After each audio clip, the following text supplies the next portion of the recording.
우리 새로운 기술은 최근에도 굉장히 여러 가지가 있었던 것 같습니다.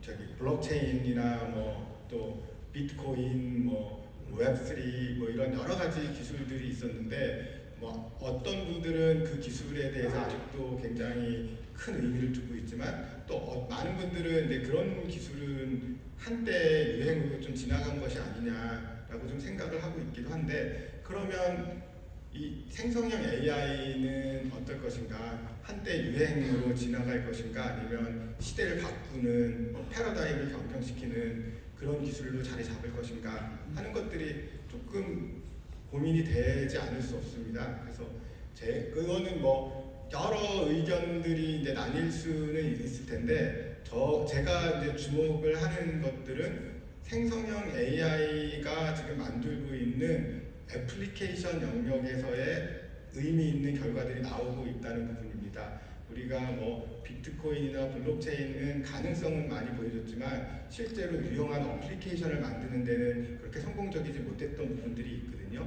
그런데 제너러티브 AI 영역에서는 실제로 AI의 굉장히 여러 가지 가능성에 대해서는 우리가 많이 보고 있지만 실제로 기업에서 개인과 기업의 생산성을 올리는 영역에서는 굉장히 의미 있는 어플리케이션들이 이미 나오고 있기 때문에 단순히 지나갈 트렌드다라고는 생각하지 않고 있습니다.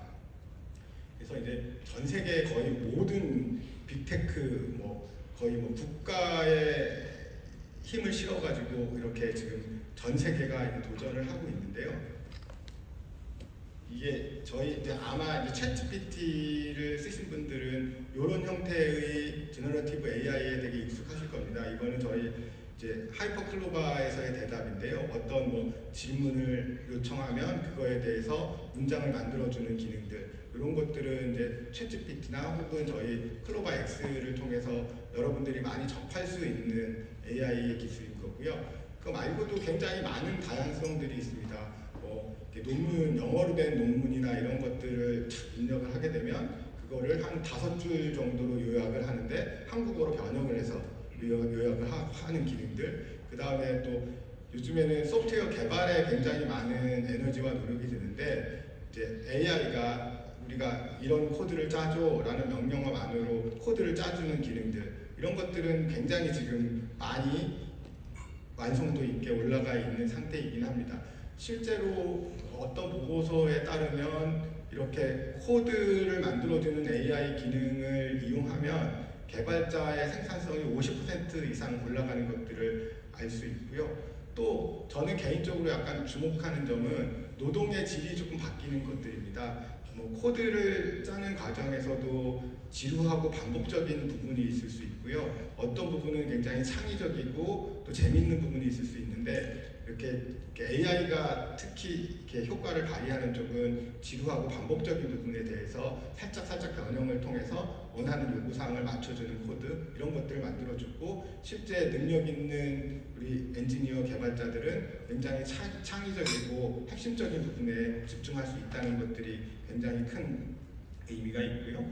그 다음에는 이제 아까 언어 모형이라고 하는 게 문장에 대한 이해를 한다고 했는데, 이제 그거를 넘어서는, 그 문장에 대한 이해를 넘어서서 말로 하면 그림을 그려주는 AI 서비스들 실제로 나오고 있고요. 그림을 넘어서서 아예 영상까지도 만들어주는 그런 것들도 만들어지고 있습니다.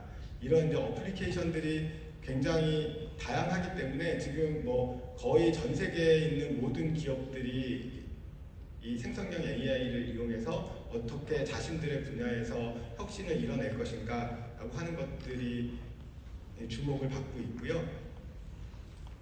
이거는 예측을, 항상 이런 예측은 나오지만 거의 1700조 정도의 시장이 열릴 것이다 라는 의미 있는 보고서들이 나오고 있습니다.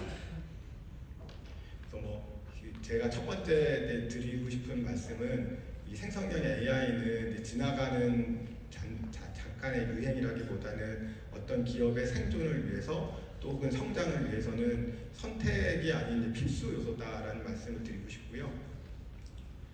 그러면 이제 이런 생성형 AI 시대에 그러면 우리는 뭐 어떻게 해야지 조금 더 잘 적응할 수 있을 것인가라고 하는 것들이 조금 고민인데요.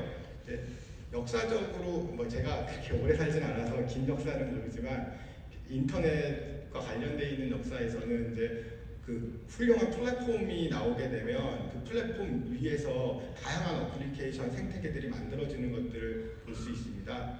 그래서 뭐 제가 이렇게 선배님들 앞에서 역사를 얘기하니까 너무 부끄러운데요.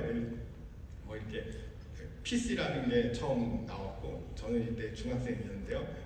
PC 시대가 있고 그 다음에 뭐 인터넷 시대, 모바일 시대, 클라우드 시대, 지금이 뭐 생성형 AI 시대라고 한다면 그때 맞는 아주 핵심적인 플랫폼들이 이제 등장을 하고 플랫폼들 위해서 다양한 생태들이 만들어지는 것들을 알 수 있습니다. 그래서 뭐 우리나라의 경우에는 요 시대별로 잘 적응한 때도 있고 또 어떤 경우에는 약간은 불만족스럽게 적응했던 때가 있던 것 같습니다.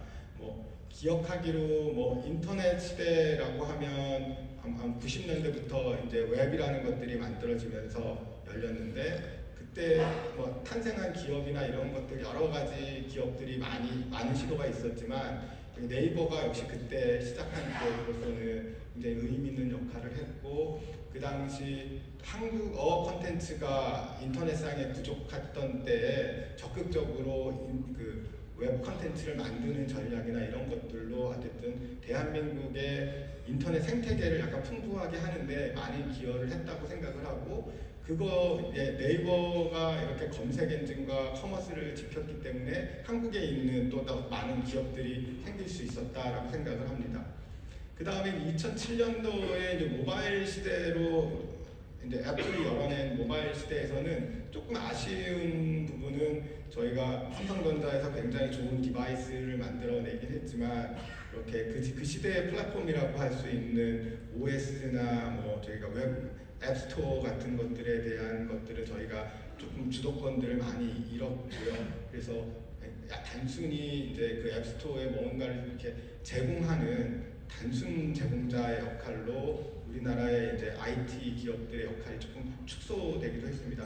그거에 대한 이제 부작용이 뭐 최근에 막 애플이나 구글에서 자신들의 영업이익을 위해서 뭐 앱 수수료를 막 더 올리겠다, 뭐 이런 거의 뭐 앱 생태계에서 벌어지는 모든 거의 통행세라고 부르죠. 한 30% 정도를 그냥 부과하겠다. 그러니까 세금보다 더 많이 넣는 그렇게 한다 하더라도 뭐 특별히 대응할 수 없는 약간 그런 안타까운 점들이 있었고요.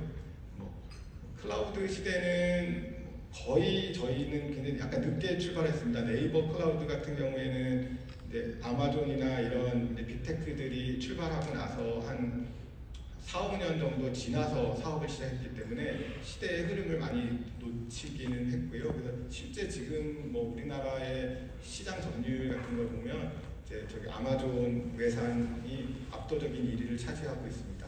그래서 이제 앞으로의 시대가 굉장히 중요할 텐데 생성형 AI 시대는 우리는 어떻게 우리의 플랫폼들을 만들고 거기에서 건전하게 우리의 젊은이들이 또 새로운 꿈과 도전을 할 수 있는 생태계를 만들 것인가 라고 하는 것들이 큰 고민이 아닐 수 없습니다.